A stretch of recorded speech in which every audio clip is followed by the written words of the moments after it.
So we're moving our way down the layers. We are now down to layer 1. So we're going to have a few videos on this. We're going to talk a bit about the physical layer now and encodings and things like that. So the physical layer, all communications need some sort of connection. If we are at point A and point B, we need to have something in between here that allows some sort of signaling to occur to communicate from one side to another. It can be a wired connection with some sort of Ethernet connection or something like that. It could be copper using electrical pulses. So it could be, pulse, pulse, pulse, pulse, pulse of electrical. It could be pulses of light. If we were talking about fiber, remember we've mentioned fiber optics before. It could be pulses of light across that connection. It could also be wireless. So instead of having that, we could be using some sort of network card on each side, and then we could be sending radio waves from one side to another, and then based on the amplification of that signal or the frequency modulation of that signal or something like that, you can then send bits and bytes across that connection. Wired is usually considered the backbone of your network. If you go into a data center or something like that, you're going to have a whole bunch of servers, and network equipment and all sorts of things in big racks, and behind there you're going to have all sorts of network cables coming off of that, and then that's going to go into somewhere with a bunch of switches, and then all those will connect into all the switches, and then that would go off to the internet or their wide area connection or something like that. It's going to be your backbone, is your wired connection. A lot of businesses have wired connections to all their offices and all their cubicles and things like that. That's what you're most likely going to see the most often is that wired connection. But wireless is becoming more and more popular. So we do have wireless gaining a lot of ground, especially with all of the smartphone usage we have nowadays. Wireless is becoming more and more popular. In order to accommodate wireless, usually they tap into that wired backbone, because you can't really efficiently have a series of wireless connection points called wireless access points, WAPs. You have a bunch of WAPs down a hallway or something like that. Let's say this is a big hallway. Whoops. If you have a bunch of WAPs down a hallway, if they only have power but no connection, well then they're going to have to relay a signal from one to the other until it gets back to wherever it needs to go to talk to the data center or something like that. And relaying that is going to be repeating traffic and talking over top of other clients who might be trying to talk to that access point. So it's a very inefficient method of doing that. So what usually happens is these wireless access points to support the wireless connections are then backhauled to some sort of backbone that you have through Ethernet,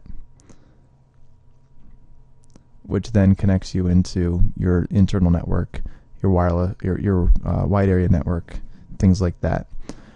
And which also gives you the benefit of needing power to these access points. So we'll get into this more, but with wireless access points, you need to have power to them in some way to work. So if you did not have these Ethernet connections and you were just relying on this repeatable wireless type relay system, you'd have to have some sort of power provided to every single location. Well, if you use Ethernet as your backhaul, you can do power over Ethernet, and you can actually give power to these access points without needing a separate power cable. And then now there's a PoE Plus version 2 for the new 802.11ac type stuff. They need more power, but the basic access points you can still power with the standard PoE. So it's convenient because you can provide power as well as network connectivity back to your backbone with one single cable. That's quite handy. So that's some of the basics on wireless connectivity, and we'll probably get into some more of that later on.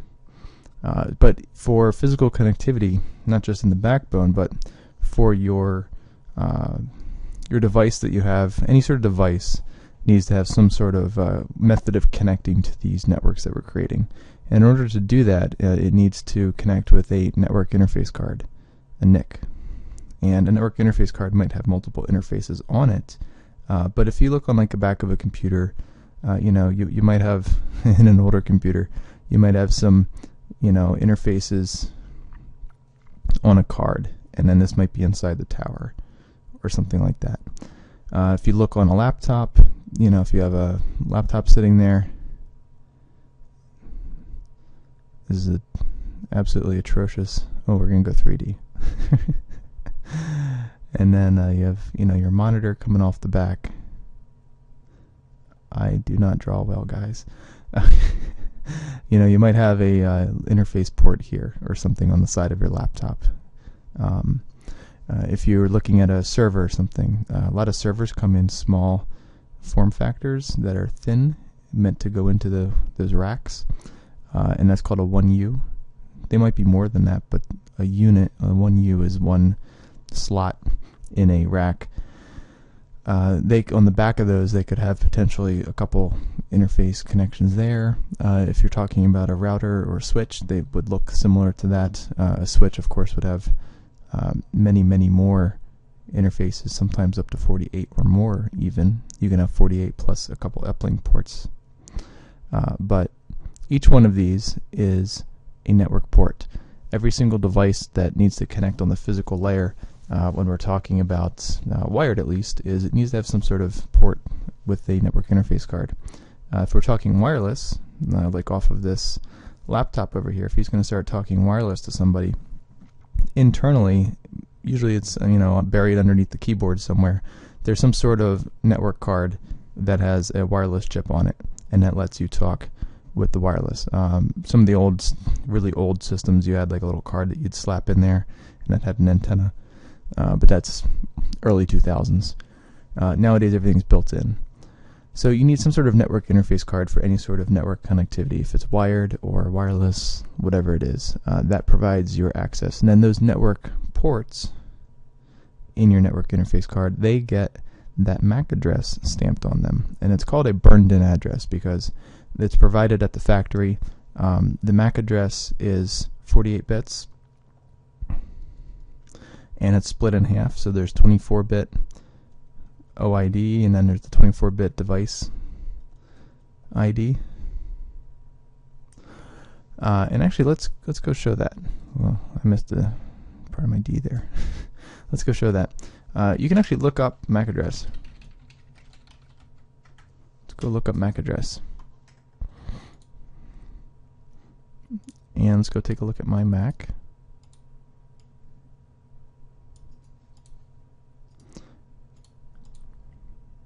This is pretty cool. There's actually the IANA, and they provide the address blocks for MAC addresses out to different corporations that want to make network cards. The first section, those first 24 bits, are assigned to a company. Those last 24 bits are assigned to my interface card. So you can actually take a MAC address and paste it into some of these search tools out there that are available online for free, and it will show you, who that is. You can also look up the actual list of, MAC addresses that are given out.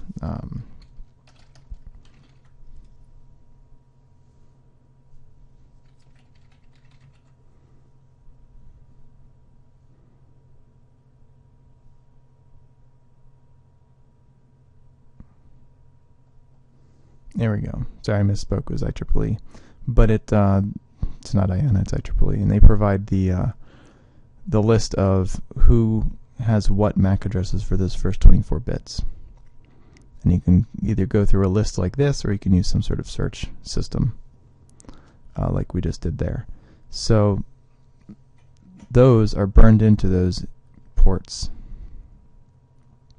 Every single port on every single device out there has to have a unique MAC address, so that it has to be unique.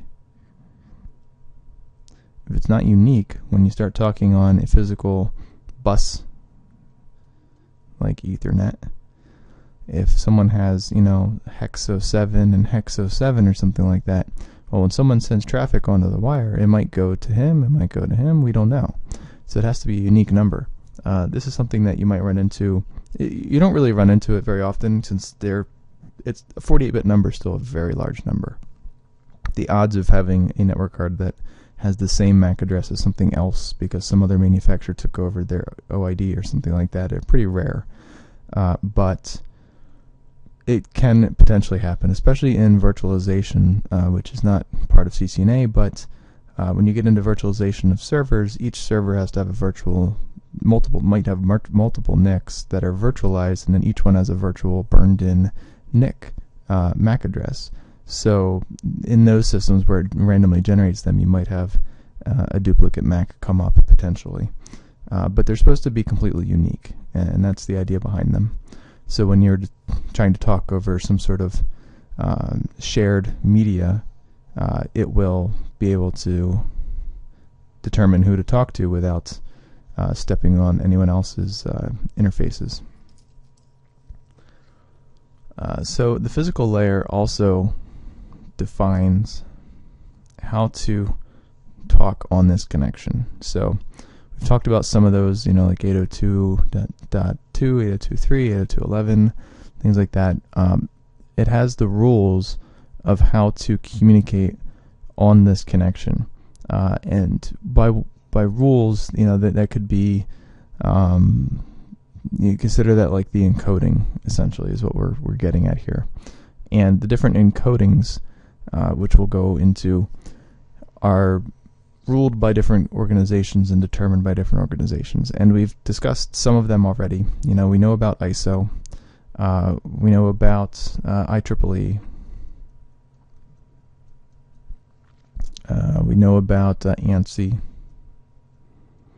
I believe I mentioned the ITU at one point. And then we also have some others like the Telecommunications Industry Association and the Electronics Industries Association. So it's the TIA/EIA. It might be the European European Telecommunications Standards Institute. So that's ESTI. There's also the Federal Communications Commission, so the FCC. There's all sorts of different organizations that have a play in the physical layer, especially when we start talking about radio waves with wireless. The FCC in America gets involved quite a bit, and they help designate certain areas of our frequencies for different uses. And then these different organizations also help develop these standards to communicate over these different media types that they then help develop. So some of these different encodings you might use are, we'll go starting with the original Ethernet specification, for example. Let's go back. If you're talking about communicating over like a copper wire, we've been talking about ones and zeros. So your communications get broken down into something like this, and you've got 1 0 1 0 1 1 0 0, etc. This you might consider, well, when it gets to the wire, it has to get turned into electrical signals. So you might think of this as something like this, where it's a 1, and then another 1, and then another 1, and then a 0, and then a 0, and then a 0, and then a 1, and another 1, and then another 1, and then a 0, and then a 1. You see what I'm doing here? So based on the amount of time, it would be something like that, and then each slice of time for a clock rate would be like 1 or 0. So that's one way of thinking of it, but they're more complicated than that. So that might be +1 voltage, and this might be 0 voltage on the wire. Except it's a very inefficient way of describing of transmitting the data across the network. So there's other kinds of encodings that these organizations get involved with in creating, and in order to get these faster speeds that we have, such as gigabit and 10 gig over Ethernet and things like that, they have to get more creative with the way they do this encoding to jam more bits onto the wire in a certain period of time. And so some of these encodings, starting with the original Ethernet specification, was Manchester. Manchester encoding is a 0 is a high to low voltage. A 1 is a low to a high voltage. So that's used in the older original versions of Ethernet. So if we go from here to here, well, that's a 1. If we go from here to here, well, that's a 0. If I go from here to here, well, that's another 0. If I go like this, well, then that was a 1 and a 1. So that's how that works. So it doesn't necessarily have to be on, off with plus 1 volt, minus 1 volt, something like that. It can go up and down the range. You know, you could have a couple volts and then no volts and then back again. It could go all over the place. There's also non-return to 0.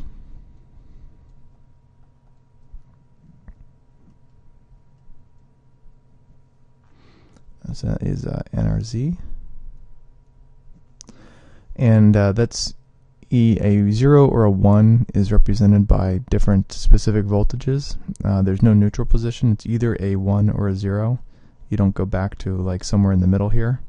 It's just one, there's going to be some sort of 1 or 0 being described. There's no rest in between, and that's used to get faster and faster speeds. It's common in coding with the mid-range speeds.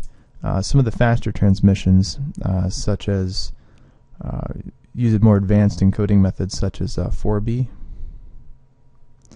/ 5B or 8B / 10B. Those are two other encodings that could be used, and I encourage you to go out to like Wikipedia and take a look at these if you're interested in the electrical engineering side of things. They have good descriptions on how these kind of encodings work in more detail, but we're not going to get into the electrical engineering side of the world here. There's also modulation. When we talk about like wireless, for example, this needs to be described and transmitted in a similar manner as we do with the electrical on and off with these types of encodings, but you can't do electrical on and off on a radio wave. So in order to do that, we need to do some sort of modulation of the signal, and there's different ways of doing that, and this will sound familiar to those of you who listen to the radio. So you have amplitude, modulation, and frequency. Modulation. And if it still doesn't sound familiar, AM or FM. That's the difference. So the way it does that is, the amplitude of the signal is greater or less. That will be amplitude. Frequency will be the change in the frequency. Is it larger frequency or smaller frequency? It'll modulate that to provide the sound or the data being transmitted across. Whoops. There's also another one that is used called pulse code. Whoops.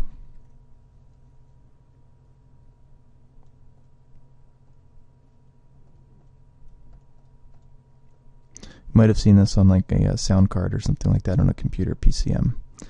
So there's different modulations used to transmit data over some sort of radio frequency or radio transmission. Some other terms to know for the physical layer, and let's get rid of some of this.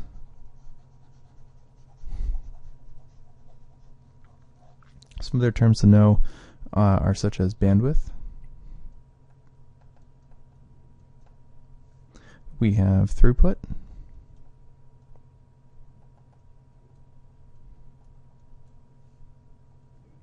And we have goodput, which some of you might be rolling your eyes at, but that's what Cisco tells us is a term.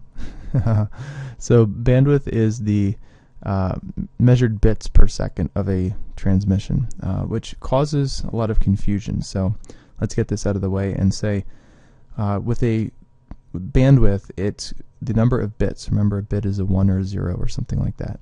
The number of bits per second. So if I'm transmitting at 10 megabits, note how that's a lowercase b per second. That's my number of bits, 10 million bits per second that I can send. If we're talking 100 megabits per second, then I'm transmitting 100 million megabits, 100 million bits per second. If I'm doing, 2 kilobits per second. Well, now I'm sending 2,000 bits per second. You get the idea. This is not a capital B. This is not a capital B. You'll see this a lot with downloads. People get confused who are getting involved in networking. A byte is 8 bits. So when you are referencing file sizes in an operating system, or you're downloading something, it will say, here's how many megabytes or kilobytes you're downloading per second, or here's the size of it in bytes. Remember, that is 8 times divided the speed that you're transmitting. So a byte is 8 bits. So if you're transmitting at if you're transmitting at 1 byte per second, that's really 8 bits per second. Make sure you know that difference. And please do not write a capital B when you're describing bandwidth. It's lowercase b, it's a bit, a 1 or a 0. That's something that a lot of people get confused about. Make sure you know the difference between that. A bit, there's 8 bits in a byte. So we'll leave it at that. For throughput, it's the number of bits over a media for a given period of time. So I might have the a certain bandwidth available to me, but my throughput might be different. It's based on how much traffic is being transmitted at the time, the type of traffic, what latency. How long does it take for me to send a bit from point A to point B? That's your throughput. How much you can push through, how much data you can push through in a certain period of time, not just how much is theoretically available to you. And then good put is throughput minus the traffic overhead. This is not often used, but it's I consider it more of a Cisco term, but it is there. So minus the overhead of sending that traffic, that's your good put. So it's the actual data that's being sent and received in a certain period of time, not just the data plus the header information and other junk. So that's some basic terms for physical layer. Next video we'll get into network media and different types of copper cabling and UTP and STP type cabling. We'll go into some fiber optic type ends and things like that. If you want to learn a little bit more about bandwidth and throughput and things like that, go do a bandwidth test online. I'm trying not to play favorites here, so I'm not going to go open up one, but there's several of them out there. You can just go do a bandwidth test, search that up on your favorite site, and that will give you a link to one of them, and you'll test your own bandwidth. You'll be able to see that be graphed out in real time usually, and it'll give you other statistics as well. So next video we're going to take a look at network media, and we'll move on from there onwards to topology information and a little bit more about Ethernet in specific.